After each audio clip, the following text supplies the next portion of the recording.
Nazdar, majstri. Dnes tu mám takú drobnosť, ale ono to uľahčí prácu. Mám stavanú frézu v stole, ako aby to bolo po ruke, aby som nemusel kvôli tomu vyberať nejaké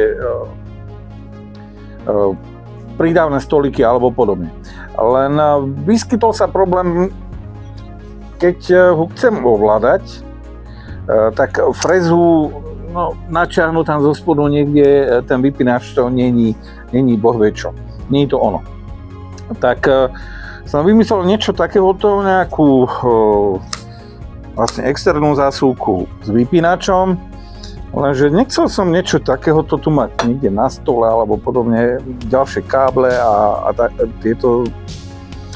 Tak som to vyriešil tak, že som tam vložil diaľkový modul na ovládanie a tým pádom to mám vyriešené.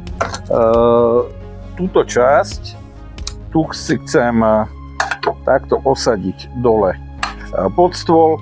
Tu je náročný taký odskok, lebo rám stola je zo 40-kového jokla, 40x40, aby tam bol priestor a rovno sú tam otvory nachystané zo spodu na tú pracovnú dosku, si to prišrobujem a trošku to utopím donútra, aby mi tá skrinka nezavadzala, napríklad keď tu budem chcieť do budúcna použiť nejakú svorku alebo niečo také. Pôvodne som chcel do skrinky stavať 0V spínač bezpečnostný, ale on je vlastne bezpečnostný len z toho dôvodu zapnúť, vypnúť, normálne klasika, ale keď náhodou to máme zapnuté a stane sa, že je výpadok prúdu alebo niekto zakopne o šnúru, strčí šnúru naspäť do elektriky a stroj sa zapne. Toto má tomu zamedziť. Len zás by som nenapadlo ma nejaké rozumné miesto, kde by som to umiestnil, tú skrinku a s týmto všetkým, aby to bolo v dosahu ruky. Preto som radšej išiel akože na diaľkový ovládač. Ten istý modul som tam staval, čo som dal ako diaľkové ovládanie na vysávač. A už sa mi podarilo aj upevniť nejako ten ovládač na tú hadicu, ktorý to má zmysel. Najväčší. Ako ďalšia úprava, že čo vôbec nič nestala. A toto z toho dôvodu, aby mi nič na stole nezavadzalo a akurát len v prípade, keď potrebujem vymeniť frézku alebo niečo priamo manipulovať s tou frézou, tak kvôli bezpečnosti, tak sa to celé vypne. Pred tým modulom ovládania je zaradený spínač, je s kontrolkou. Tiež to čiastočne funguje, vlastne nie čiastočne. Tiež to funguje ako 0V spínač, tiež to modul je vlastne relátko. Takto sa to celé vypne tiež, ale nezapne sa to, keď znovu nabehne elektrina. Takže tiež funguje v podstate ako 0V spínač bezpečnostný. Takže aj z dôvodu bezpečnosti je to ako myslené na to. A toto všetko je pod stolom, takže tam to akorát len musím upevniť. A ten ovládač, ten na nejaký kúsok látky alebo nejakej gumy prilepím, aby to bolo trošku väčšie, aby sa to ľahko nezošúplo do stola a to je celé. Je to úplne jednoduché. Ukážem aj záber do tej skrinky, ale všetky tieto veci som mal, okrem toho modulu, toho diaľkového ovládania. Tie moduly, je to zo stránky Tému, to je úplne za pár eur, ešte ide o to, akú tam máte zľavu a neviem čo, takže to je úplne bagateľ a je to praktické.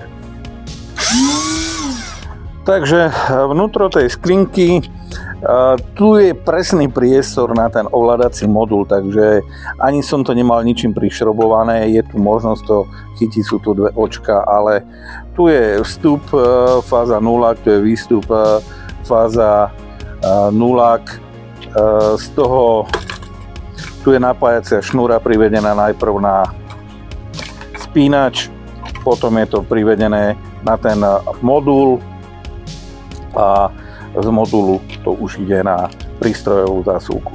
Nič zložitého. Akurát sa mi to vošlo len tak. Obával som sa, že to tam budem musieť dať bez tej skrinky, čo má ten modul, ale podarilo sa mi to tam vložiť. Je to tam na doraz, takže netreba to tam nejak prišrobovať alebo podobne. Samostatný ten modul.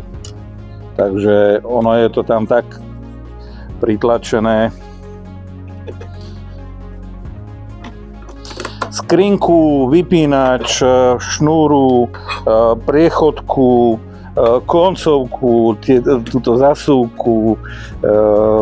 To som všetko mal doma, akurát len ten ovládací modul, ten bol potrebný, tým som to doplnil.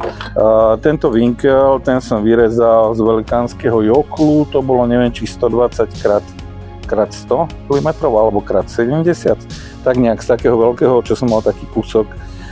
Je to pevné, je to z 2,5 materiálu, takže super. A jedinou nevýhodou je akurát len to, že dá sa s tým ovládať akurát len fréza, ktorá má mechanický spínač, zapnúť, vypnúť, ktorá nemá tlačítkové membránové dvojtlačítkové ovládanie, kde je bezpečnosť odomknúť a potom sa 2 razy musí stlačiť, zapnúť. Samozrejme tam by sa to nedalo takto diaľkovo zapínať, ale